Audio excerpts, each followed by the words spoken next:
페트병은 폴리에틸렌 테레프탈레이트로 만든 플라스틱 병입니다.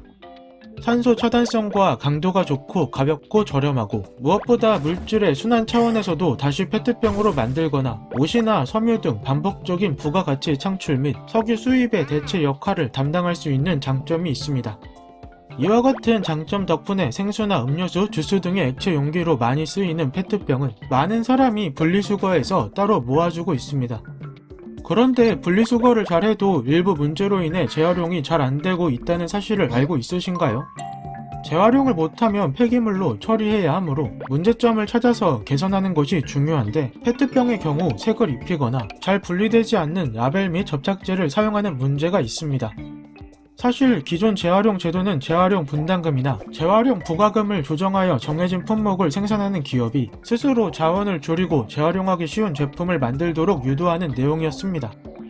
그런데 제도의 취지와는 달리 폐기물은 계속해서 늘어났고 재활용하기 어려운 제품은 더욱 많아졌습니다. 이에 폐기물을 줄이고 재활용을 늘려 최대한 자원을 활용하자는 취지로 발의된 자원순환기본법이 지난 19대 국회 마지막 회기일에 본회의를 통과했고 2018년 1월부터 시행됨에 따라 변화가 생겼습니다. 바로 이 법에 근거한 제도인 순환이용성 평가제도 덕분인데, 순환이용이란 제품을 만들어서 사용하고 버리는 단계에서 위표와 같은 목적을 달성하는 것입니다. 대표적으로 이 제도를 통해 칠성 사이다나 스프라이트 등 19개의 유색 페트병이 투명 페트병으로 개선됐습니다. 이 과정에서 칠성 사이다처럼 페트병 색깔이 브랜드 고유 이미지로 자리잡은 경우에는 난감할 수 있었으나 여러 기업이 개선 권고를 수용해 주었습니다. 흥미로운 이야기를 해보면 투명 페트병은 고품질 재생 원료로도 활용되고 있습니다. 페트병 500ml 10병에 축구복과 같은 티셔츠 한 벌을 제작할 수 있다고 하는데, 2018년 기준으로 우리나라에서 페트병을 통해 재생산되는 고품질 재생 원료는 29,000톤입니다. 이는 한 해 약 30만 톤이나 사용되는 페트병에서 약 10%만 고품질의 재생 원료로 탄생되는 것으로, 제품을 제조할 때 순환 이용이 쉽도록 만들어준다면 소비자들이 분리 배출만 올바르게 해줘도 이 수치는 비약적으로 상승할 수 있습니다.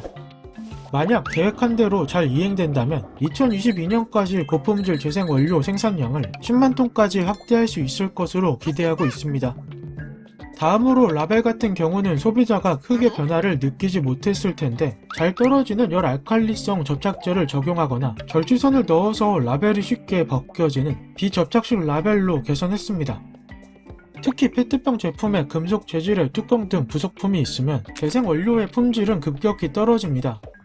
재활용 공정에서 분쇄된 금속 알갱이는 분류하기가 너무 어렵기 때문인데, 겉으로는 보이지 않아도 샴푸 등의 펌프에 주로 사용되는 금속 스프링도 주요 원인으로 드러났습니다.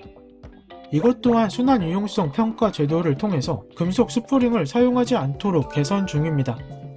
폴리에틸렌 테레프탈레이트 이외에 폴리프로필렌, 폴리에틸렌, 폴리스티렌 등으로 만들어진 용기도 있는데, 야쿠르트나 커피 음료 용기 같은 경우에는 알루미늄 재질을 섞은 뚜껑을 사용하거나 분리가 어려운 라벨을 사용하는 문제가 있습니다. 이들 제품은 알루미늄 뚜껑이 몸체와 잘 떨어지도록 하거나 떼어내기 힘든 라벨은 몸체와 같은 재질로 변경하는 등 재활용이 쉽도록 개선 중입니다. 추가로 제품만 개선된 것은 아닙니다. 대형 마트와 같은 유통사에서도 순환 이용성 개선에 동참하고 있습니다. 예를 들면 발포 트레이를 모두 무색으로 변경했고, PVC 랩은 포장 방식을 바꾸거나 PO 재질의 랩을 사용하는 것으로 개선 중입니다. 이처럼 제1차 제품 순환 이용성 평가 계획에 따라서 여러 품목의 개선 권고를 했고 개선되는 중입니다. 2018년도에 개선 권고했던 음료 용기나 세정제의 페트병이나 PVC 랩, PSP 식품 트레이 등은 현재 개선 이행이 완료된 상황이고, 이 개선으로 2년 이내에 약 5,700톤의 폐기물 처분량 저감과 약 84억 원의 경제성 창출을 기대하고 있습니다. 그리고 2019년에 개선 권고한 제품들은 아직 개선 중이며, 올해에는 비대나 자동차 부품을 개선사항 평가 및 도출 중입니다. 환경부와 한국환경산업기술원은 앞으로도 더 많은 제품의 순환 이용성 저해 요인을 찾아 개선을 권고할 계획입니다. 이 제도를 통해서 자원순환 사회에 다가갈 수 있을 것으로 기대 중입니다.